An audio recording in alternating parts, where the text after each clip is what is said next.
দেখো 12:30 বাজে, বাচ্চা আমার একটু সুস্থ আছে, খেলা করছে, একটু খেয়েছে, রাতে জ্বর আসেনি, বমি ফমি কিচ্ছু না, সব ঠিক আছে। কিন্তু কি ডাক্তারের কাছে নিয়ে যেতে পারিনি, কারণ ডাক্তারবাবুকে ফোন করেছিলাম, আজকে উনি আবার বসবেন না। তো ঠিক আছে, ওর যা ওষুধ প্রেসক্রিপশন দেখে ওটাই খেয়ে সুস্থ আছে, বাচ্চা আমার ভালোই আছে।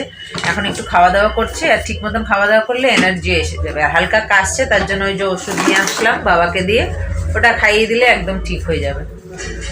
তো গুড আফটারনুন ফ্রেন্ডস, আমি মৌমিতা, আমার চ্যানেল আকুস স্কুলে তোমাদের অনেক অনেক ওয়েলকাম আর ভালোবাসি। একটা নতুন ব্লগ শুরু করলাম। সকালে উঠেছি, উঠে সমস্ত ঘরদোর ঝাড় দেওয়া, ডাস্টিং ফাস্টিং সব হয়ে গেছে, রান্নাও হয়ে গেছে। এখন ঘরদোর পরিষ্কার হবে, হয়ে তারপর স্নান ধান করে ফিরে আসছি।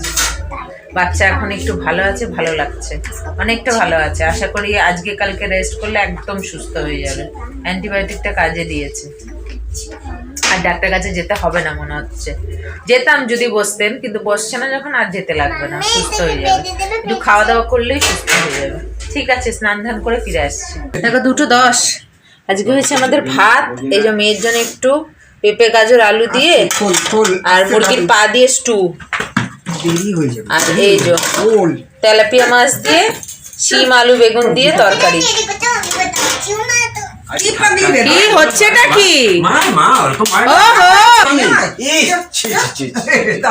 স্নান করে এলাম, এবারে বসি দুষ্টুটাকে খাওয়াতে, দেরি হয়ে গেছে।